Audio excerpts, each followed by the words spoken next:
there was a particular aspect, Jonas, I wanted to go ahead and suss out with you just really fast here. If we look at this big ESPN announcement, right? Oh, they're giving a 10%, equity stake in ESPN to the NFL in order to incorporate them into their new flagship streaming service. Oh, it's a big deal. And curiously, they actually put this out before the earnings call and didn't actually save it for the earnings call. I thought that was a little bit weird. But if you remember, Jonas, the big talk about the NFL being incorporated into this ESPN flagship streaming service, to the extent that it is, was that they were going to get the rights to RedZone. But if you actually see right here, NFL to also license games, NFL RedZone, NFL Films programming, as well as content and other rights to ESPN.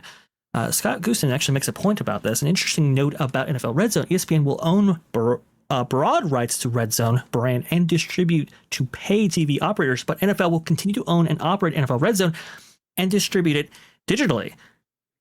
Are they saying that RedZone isn't going to be incorporated into NFL or to ESPN flagship?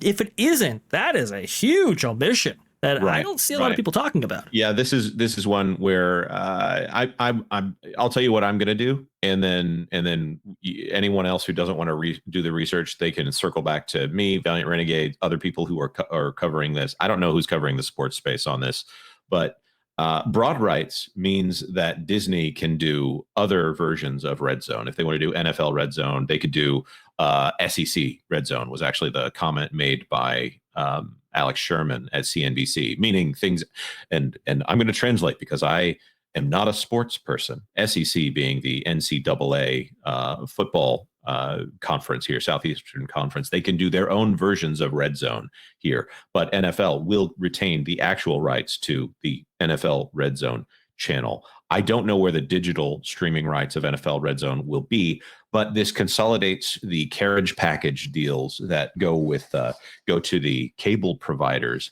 Those will have NFL Network and NFL RedZone included in them in the ESPN negotiation for channels here. So I think, yeah. Well, man, if you haven't bringing this up on the side here, I love football. Wait. No, where did it go? No, it's Chef Eddie who has WNBA RedZone. I think WNBA is going to figure out they have a different audience waiting in the wings here. I told Jonas before when we were talking about this deal, I was like, oh, well, how much of a percentage stake do they want to give to WNBA? Right, exactly. I don't think it's going to come.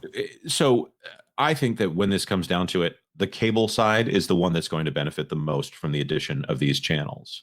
And there are people who say that I'm wrong about this, but when ESPN does their carriage deals, when Disney negotiated with Spectrum, they had 18 channels and it got whittled down to, I don't want to say like 12 channels. They kept all of the ESPN channels and they got rid of all the fluff that no one watches anymore.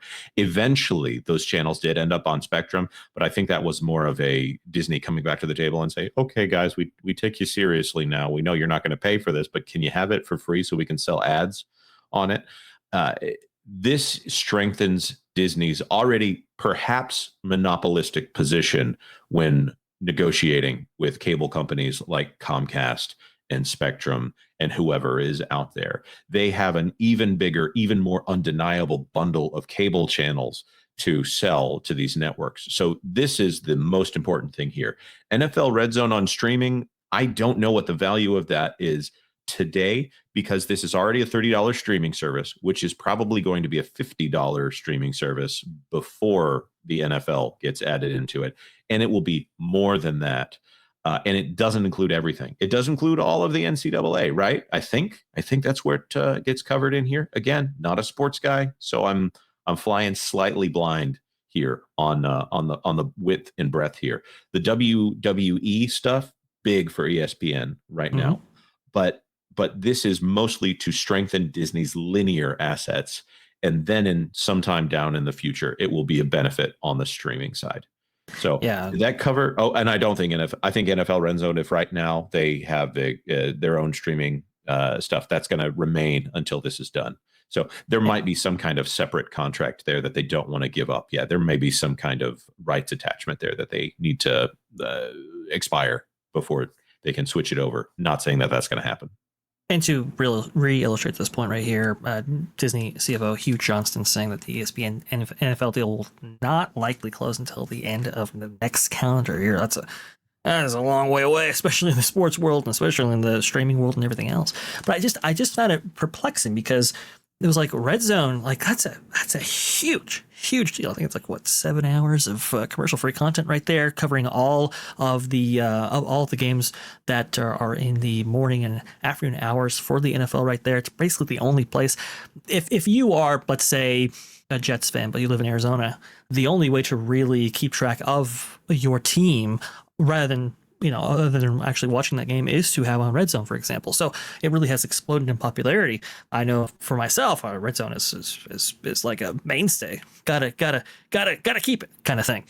But I don't necessarily see the advantage of adding ESPN, even if it is going to have such robust NFL integration without RedZone or this ESPN flagship. I don't really see the addition, the added benefit to me in that regard. And I think, Jonas, that's what you're saying, that this is more about linear than it is streaming.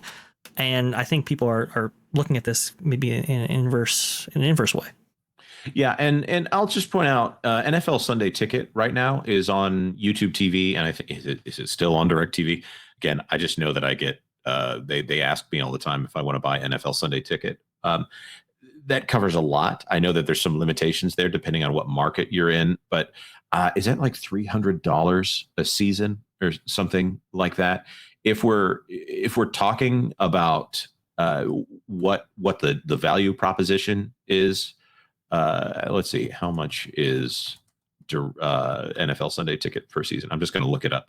If we're talking about the value proposition here, it might be getting pretty close when you think about $30 a month for ESPN. If you're only a fan of the NFL and not other sports, which again, not really big on this here, you might save a little bit of money by going through ESPN, but that would only be covering the NFL Media, NFL Networks one. So if you want everything, you're going to have to go through a different one. Okay, so NFL Sunday Ticket with NFL RedZone is $420 per season, or $35 a month for 12 months, or $378 per season, or without RedZone at $31 a month.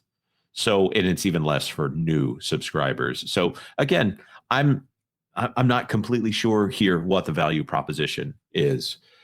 This is in competition with YouTube TV. By the way, the ads will still be there on the ESPN content. So I don't know who the customer is at this point. If you've got someone who wants to pay this much money for content and also has a family and doesn't have any interest in the things that are outside of ESPN and NFL Network, then I don't know. This is such a niching down that I don't think $30 is going to be the right price point to pull people over. No. I don't know. This is all very murky to me on why a person who wants to watch all the sports wouldn't just buy YouTube TV and then add on to that NFL Sunday Ticket. So it makes no sense to me. Well, it makes no sense to me either. And I also want to illustrate the point that historically, Bob Iger has cut out the checkbook when it comes to making big acquisitions or partnership deals or whatever. In this way, they gave an ownership stake of ESPN to the NFL in order to facilitate this deal. That tells me maybe they're having issues when it comes to these huge capital expenditures that Iger was formerly making. But the other thing it says to me is that ESPN is far more lucrative with NFL in it than it is without it, and they're already paying what I think it's like $2.5 or $2.9 billion. I can't quite remember, for the NFL rights in order to host games for Disney. That includes ESPN and ABC. So maybe to them it just makes sense to give up even more capital to facilitate this. And with 70% of ESPN, I think that they currently own, right? Because I think how much is owned by the other company that owns ESPN? I think it's 10%. I think Hearst Media owns 10% of ESPN. I'd have to look that up. Also, they haven't quite detailed who in all of this is going to be giving up 10%. I think it's Disney giving up 10% as opposed to Hearst Media doing it. Well, 90% of 0, which would be without the NFL. Oh, sorry, it's versus 20%. It's 20% Hearst. Okay. So this would dilute that even farther here, which, it's 10%. It's not the end of the world, but I can see why the NFL would be interested in farming off their media production to someone else and retaining the rights to everything. So yeah, this takes a lot off of their plate, and they don't have to negotiate anymore because they have they're handing them their position off to a stronger negotiator because they have the entire SEC. So right. This is probably one of the wiser things from that standpoint that Disney has done in a long time. But I think the streaming thing is going to be there's so many questions there that I'm just not sure what the value prop is for ESPN Plus. I want to bring up one comment here from Texas 84 here. YouTube TV does not have all ESPN Plus content. I have both.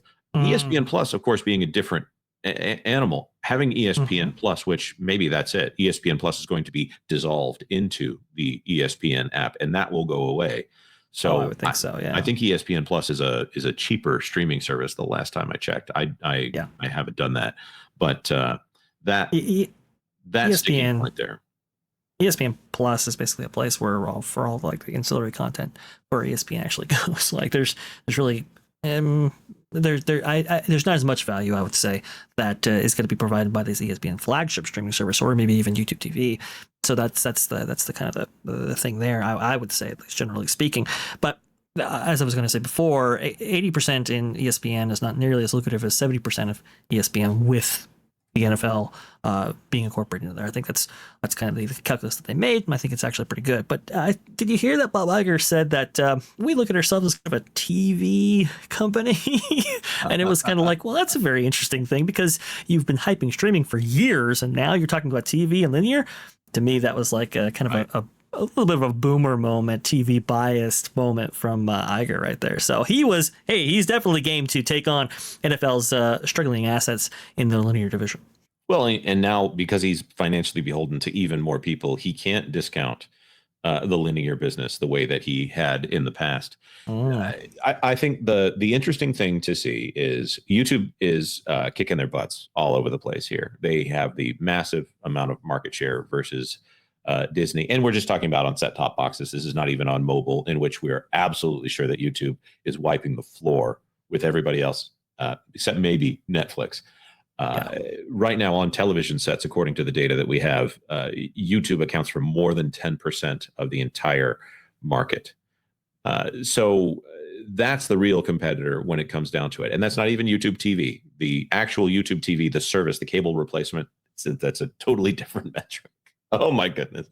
That gets classified as cable. As far as ESPN goes, I think this was a very interesting deal to make, especially at a very interesting time. We had cut wind of it for a while now, but to actually announce this deal right before the earnings call, I thought the timing was very, very interesting. We'd always kind of assumed that what's the hat trick? What's Iger going to pull out of the hat in order to obfuscate the numbers? And he always pulls out something. This was definitely that. Timing was very, very strange, especially when you look at when this deal is actually going to get formally done in relation to when it was actually announced. But very interesting, to say the least, right here. Thanks for watching That Park Plays News. For more information, consider checking out www.thatparkplace.com. And don't forget to subscribe, share, like, and send this out on your favorite social media accounts.